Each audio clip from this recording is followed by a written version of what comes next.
Hi, class. This is James Taylor. I did my assignment on. I wanted to do since I have a background in EMS, which is emergency medical services. And I worked as EMT for 9 years before I got my current role as working in IT. I wanted to do an assignment on the emergency department, which they also abbreviate as ED. People still call it ER. I even start calling it ER too sometimes. But we're going to talk about their emergency department and patient arrival to EKG read times. First, the scope of analysis of this assignment. The organization will be analyzed and would not be named due to the organization not wanting the name during this phase of a quality process improvement. I talked to the director of the department, and they didn't want it. She didn't want it actually the organization name because it's, like I said, it's a quality process improvement. This is a local hospital in the area, and I was able to have access to the emergency room and different employees to do my study. The organization has a cardiovascular lab that patients are sent to when they're suffering from a heart attack. Also, was given permission to collect this data and conduct interviews. Like I said, the person is not going to be mentioned in this, but I'll use their initials just to let you know. But it's LD. That's their initials of this person. Like I said, being a former emergency worker, I have experience in the healthcare. I dealt with many different patients with having chest pain, and we have to hook them up on a 12 lead. And with my medic partner, I was giving medication to make sure that we can protect the patient's heart. We always say time is muscle in EMS, and even in any kind of medical field, time is muscle. So every time that the artery is clogged or any kind of obstructions there's not oxygen getting to that muscle. So we say time is muscle. Also, for patients in complaining of chest pain, the ED wants their staff to give EKGs within 10 minutes of arrival time of that patient. Also, this involves the EMS staff or even just the patient walking in, but the EMS staff in the field bringing the patient into the ED staff, and then the patient care is being handed over to the ED staff. The overall goal of this is to make an improvement for ED providers to read the EKGs within these 10 minutes of the patient arrival. And we want that to be done 85% of the time. A couple of interview questions I had out there for staff is why is it important to the patient to have an EKG performed within 10 minutes arrival time? Another question I had was what is important to the staff to meet those 10 minutes for the door to EKG time goal? Another one is what do you see as barriers to meet the 10-minute time goal? And do you have any ideas to improve the process time? The job titles of different people I was able to work with is the ED cardiac project coordinator. This person's title is RN, BSN, CEN, and MICN. And the other ones are the ED physician, also the nurses that are RN, BSN at this hospital. You have to have your bachelor's in science and nursing to actually work at this emergency department. Some departments in some areas don't require that level of higher education. And also you have an emergency service technician for the staff. And that first question I'll repeat again. What is important to the patient to have EKG performed within 10 minutes of arrival time to the emergency department? Some of the questions was answers were EKG can identify life-threatening cardiac and abnormalities that can be efficiently treated with early intervention. Another answer is EKGs can help a provider determine an appropriate treatment and disposition for the patient. Patient will enjoy the benefit faster discharge, admission times, and decrease in unnecessary testing. The patients arriving at the facility are expected to receive the best care possible and efficient in a caring way. And I think that's a huge thing to point out. When you're dealing with healthcare, you want to be at the top of it. You don't want just to be mediocre, because if you have a mediocre care, I'm going to say it, patients die. So you want to try to give them the high levels of care to that patient and even their family members too. Another interview question was, what's important to the staff to meet? Why is it important to meet the 10-minute door to EKG time? The staff says it strives to provide the best care possible for patients, and early EKGs helps them with treating the patient.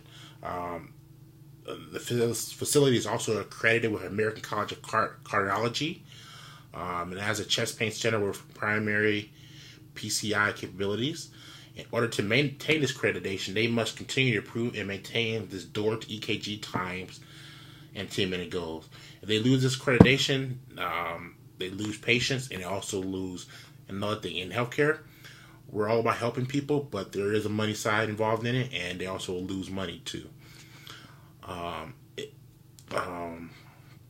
With the with the American College of Cardiology and American Heart Association guidelines, the door to EKG time need to be within 10 minutes, and this is considered the best practice from those two different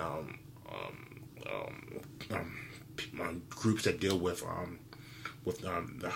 chest pains and the heart, just cardiology in general. Interview question number 3. What do you see as barriers to meeting the 10-minute EKG time?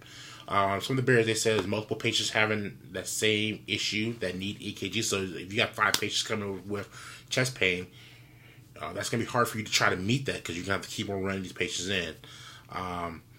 Another thing is overall process includes many steps that can be time consuming, like taking the patient to the EKG room, hooking this patient up, entering the information into the machine, print the EKG, and then walking it back to the provider. That takes a long time.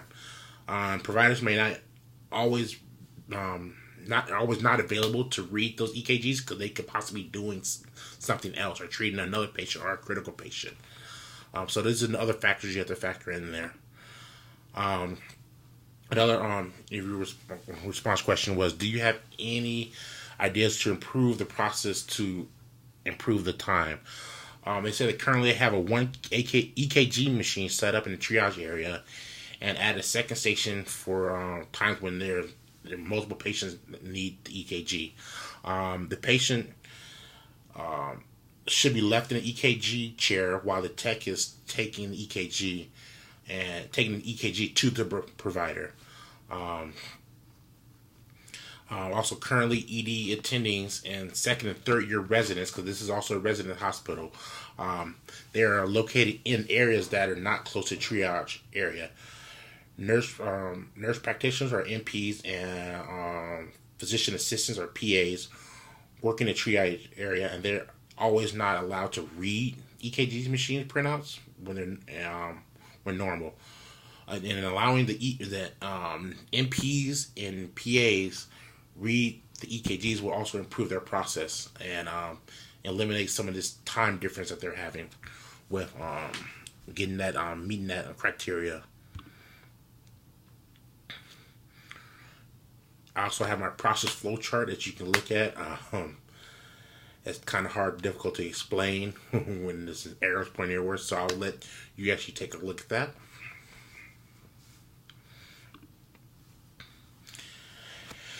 And a couple of my interview questions that I had to interview the staff. My sample population was attending physicians, ED residents, other residents, physician assistant, and nurse practitioner. Those are all called providers. We also had the emergency service techs, the ESTs, registered nurse or RN, and any scribe or any other staff that can assist with this process. Some of the interview questions that I asked were tracking during the EKG times, and is it important to the ED department? Staff with these questions strongly agreed and agreed to this process. So I have my data there for you to look at, but I'm just giving you a rough overview of what their answers were.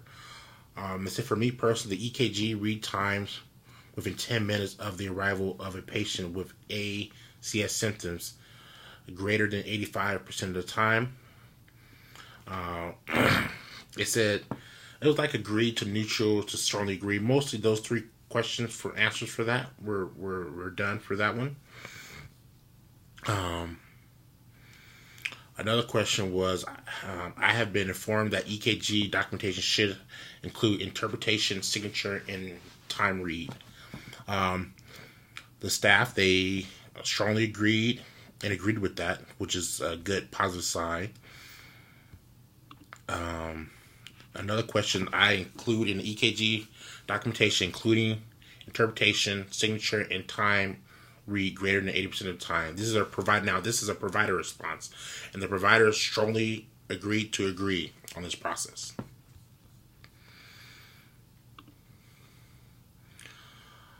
For the entire department, EKG documentation includes interpretation, signature, and time read time 80% of the time. All respondents strongly agreed to agree on this question. And then the last question is, I feel comfortable reminding providers to include interpretation, signatures, and time read in their EKG documentation. And from nurse and techs and scribes, their response was strongly agree to this.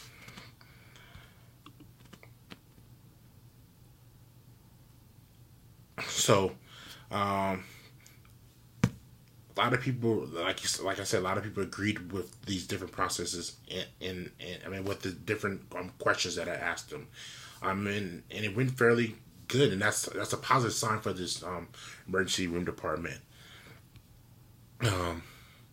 Also have my new process flow chart of the processes that I think, and working with the staff, thinking what they should do to solve this issue.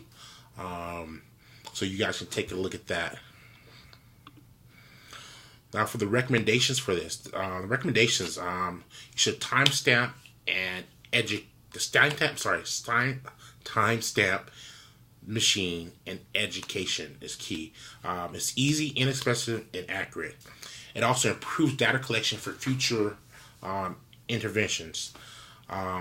Another recommendation is broaden authority to read EKG. So this will help reduce the bottlenecks and other delays within the read time. And also, I think a lot of companies will say is if you increase staff, will help out a deal. But again, this is expensive, and unlikely to get the support you need from your leadership.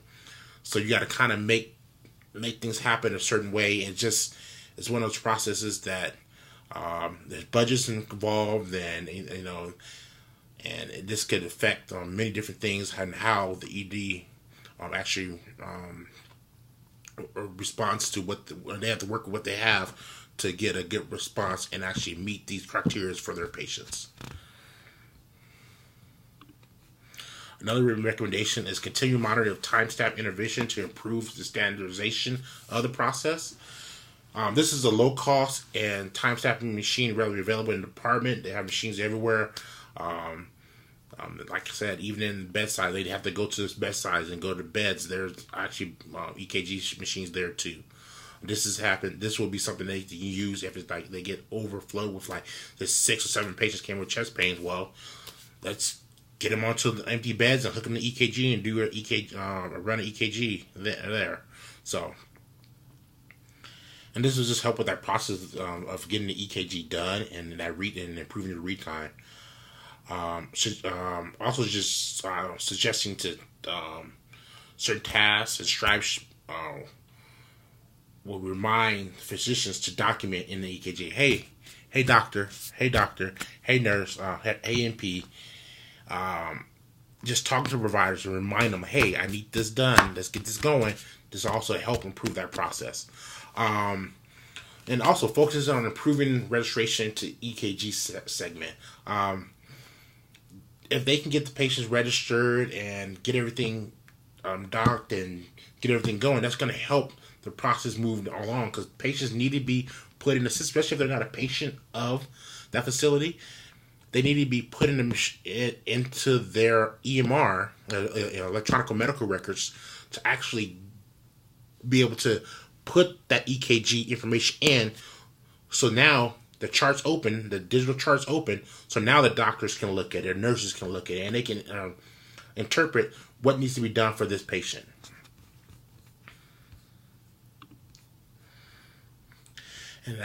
And class, that's the end. Thank you for having me. Those were really hard work, but a lot of stuff was going into this. And it was just another one of those kind of passion things you didn't think you were going to do in the class. But I got it done, and I'm really happy, and I hope you like it too. Thank you. God bless.